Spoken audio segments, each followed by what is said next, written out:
Capítulo 10. Da instrução. Artigo 29. As atividades de instrução destinadas a averiguar e comprovar os dados necessários à tomada de decisão realizam-se de ofício ou mediante impulsão do órgão responsável pelo processo, sem prejuízo do direito dos interessados de propor atuações probatórias. Parágrafo 1º. O órgão competente para a instrução fará constar dos autos os dados necessários à decisão do processo. Parágrafo 2º. Os atos de instrução que exijam a atuação dos interessados devem realizar-se do modo menos oneroso para estes. Artigo 30. São inadmissíveis no processo administrativo as provas obtidas por meios ilícitos. Artigo 31. Quando a matéria do processo envolver assunto de interesse geral, o órgão competente poderá, mediante despacho motivado, abrir período de consulta pública para manifestação de terceiros, antes da decisão do pedido, se não houver prejuízo para a parte interessada. Parágrafo 1º. A abertura da consulta pública será objeto de divulgação pelos meios oficiais, a fim de que pessoas físicas ou jurídicas possam examinar os autos, fixando-se prazo para oferecimento de alegações escritas. Parágrafo 2º. O comparecimento à consulta pública não confere, por si, a condição de interessado do processo, mas confere o direito de obter da administração resposta fundamentada, que poderá ser comum a todas as alegações substancialmente iguais. Artigo 32. Antes da tomada de decisão, a juízo da autoridade, diante da relevância da questão, poderá ser realizada audiência pública para debates sobre a matéria do processo. Artigo 33. Os órgãos e entidades administrativas, em matéria relevante, poderão estabelecer outros meios de participação de administrados, diretamente ou por meio de organizações e associações legalmente reconhecidas. Artigo 34. Os resultados da consulta e audiência pública e de outros meios de participação de administrados deverão ser apresentados com a indicação do procedimento adotado. Artigo 35. Quando necessária a instrução do processo, a audiência de outros órgãos ou entidades administrativas poderá ser realizada em reunião conjunta, com a participação de titulares ou representantes dos órgãos competentes, lavrando-se a respectiva ata, a ser juntada aos autos. Artigo 36. Cabe ao interessado a prova dos fatos que tem alegado, sem prejuízo do dever atribuído ao órgão competente para a instrução e do disposto no artigo 37 desta lei. Artigo 37. Quando o interessado declarar que fatos e dados estão registrados em documentos existentes na própria administração responsável pelo processo, ou em outro órgão administrativo, o órgão competente para a instrução proverá, de ofício, a obtenção dos documentos ou das respectivas cópias.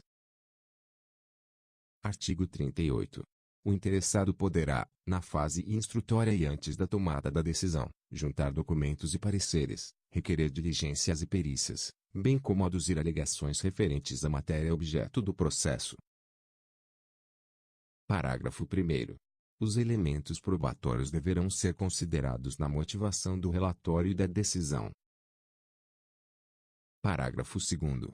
Somente poderão ser recusadas, mediante decisão fundamentada, as provas propostas pelos interessados quando sejam ilícitas, impertinentes, desnecessárias ou protelatórias. Artigo 39. Quando for necessária a prestação de informações ou a apresentação de provas pelos interessados ou terceiros, serão expedidas intimações para esse fim, mencionando-se data, prazo, forma e condições de atendimento. Parágrafo único. Não sendo atendida a intimação, poderá o órgão competente, se entender relevante a matéria, suprir de ofício a omissão, não se eximindo de proferir a decisão. Artigo 40. Quando dados, atuações ou documentos solicitados ao interessado forem necessários à apreciação de pedido formulado, o não atendimento no prazo fixado pela administração para a respectiva apresentação implicará arquivamento do processo. Artigo 41.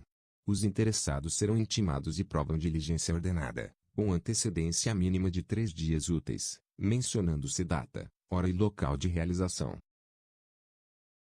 Artigo 42. Quando deva ser obrigatoriamente ouvido um órgão consultivo, o parecer deverá ser emitido no prazo máximo de 15 dias, salvo norma especial ou comprovada necessidade de maior prazo. Parágrafo 1º. Se um parecer obrigatório e vinculante deixar de ser emitido no prazo fixado, o processo não terá seguimento até a respectiva apresentação, responsabilizando-se quem der causa ao atraso. Parágrafo 2º. Se um parecer obrigatório e não vinculante deixar de ser emitido no prazo fixado, o processo poderá ter prosseguimento e ser decidido com sua dispensa, sem prejuízo da responsabilidade de quem se omitiu no atendimento. Artigo 43. Quando por disposição de ato normativo devam ser previamente obtidos laudos técnicos de órgãos administrativos e estes não cumprirem o encargo no prazo assinalado, o órgão responsável pela instrução deverá solicitar laudo técnico de outro órgão dotado de qualificação e capacidade técnica equivalentes. Artigo 44. Encerrada a instrução, o interessado terá o direito de manifestar-se no prazo máximo de 10 dias, salvo se outro prazo for legalmente fixado. Artigo 45. Em caso de risco iminente, a administração pública poderá motivadamente adotar providências acauteladoras sem a prévia manifestação do interessado. Artigo 46. Os interessados têm direito à vista do processo e obter certidões ou cópias reprográficas dos dados e documentos que o integram, ressalvados os dados e documentos de terceiros protegidos por sigilo ou pelo direito à privacidade, à honra e à imagem. Artigo 47. O órgão de instrução que não for competente para emitir a decisão final elaborará relatório indicando o pedido inicial, o conteúdo das fases do procedimento e formulará proposta de decisão, objetivamente justificada, encaminhando o processo à autoridade competente.